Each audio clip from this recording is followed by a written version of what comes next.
ከነ ማህይምነቴ አስመርቆኛል ያለችውን ትምህርት ቤት ከሰሰች ሳይገባኝ ነው የተመረኩት ነው ሳይገባኝ ነው እንግዲህ ማመኗ ገርሞኛል እኔ ዩኒቨርሲቲው ግን ባጎረሱ እግሬን ተነከስኩ ነው እጄለውና አልኩም በጣም ይገርም በከፍተኛ ማዕረግ የተመረቀች ጥሩ ውጤት አምጥተሻል ተብላ የስኮላርሺፕ እድል የተሰጣት ሰው እንግዲህ አሁን ከገባችበት ትምህርት ቤት ጋር ስታየው ራሷ በእውቀት መግባባት አቅቶኛል አይገባት ገብታ ነው አዎ እድል ተሰጣት ስኮላር ሄደች ከደረሰች በኋላ እዛ ስትማር ከሌሎቹ ጋር ኤክስን ፈልጊና ሲላት ለምን እንደረች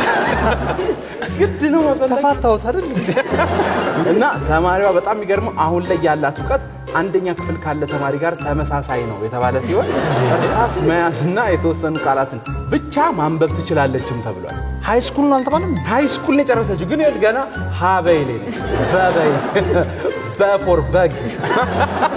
ኤ ፎር አፕል ምናምን ነው እሷ ያለችው እና እስኪብርቱ አያያዝ ምናምን ያይች ራስ ይገርማታል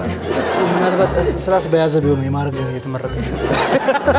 ስል እንትን ዋው ተብሎ ያረጋሽ ምናምን የጨረሰች ይመስለኛል እንግዲህ እኔ በጣም ያስገረመኝ እሷ እንደዚህ አይነት ዕውቀት ላይ ያለች ሴት በማዕረግ ከሆነ የተመረቀችው ሌሎቹ አብረዋት የተማሩት ምን ላይ ነው ሰነፎቹ እንዴት ነው ቆይ እኮ እንግዲህ እሷ ነች በማዕረግ የተመረቀች ሌሎቹ በእርግጠኝነት እንደ ድንጋይ ዘመን ሰው የዋሻ ውስጥ ነው የሚኖሩት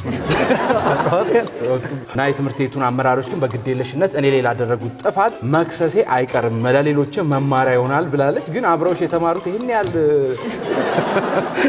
ካንቺ ባሱ ከሆኑ እኔ አመራሩ ራሱ ተጠረጥረዋል እሱ ራሱ እርሳስ ማያስችል እንዴ ምን አለ